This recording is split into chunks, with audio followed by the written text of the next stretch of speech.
Yun.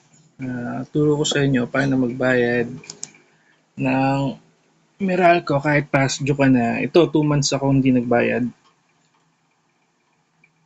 Wait lang. Ito, papakita ko lang sa inyo. Pagbukas nyo ng app, log in nyo yung email nyo, add nyo yung customer account number. Tapos makikita nyo na to. Makita nyo dito, 2 months.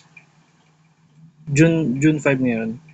Yung April to May, ito yung dapat kong bayaran. Yung last na due ko, yung March to April. Bayaran natin using GCash. Actually, pwede rin naman ATM, Visa, credit card.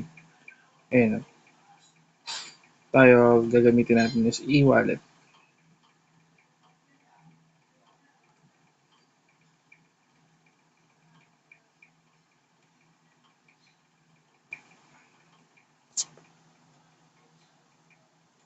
Ayan.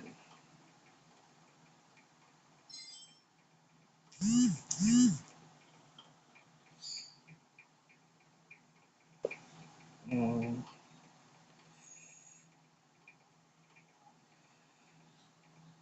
six.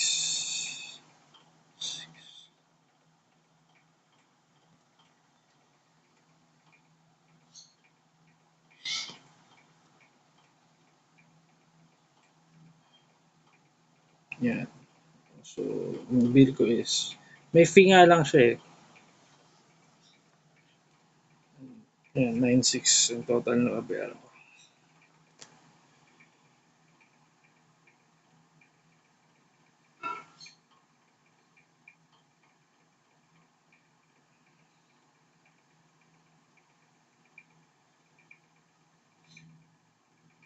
Maintain lang natin.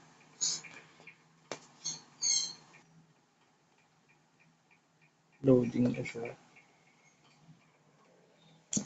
Dapat ito, basahin nyo. Please do not close or refresh this page.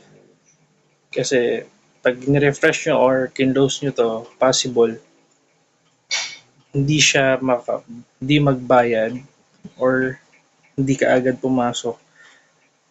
Worst, mabawasan yung naman yung GCash nyo or ATM nyo, tapos hindi pa kayo bayad. So, kailangan nyo talaga antayin tong page na to.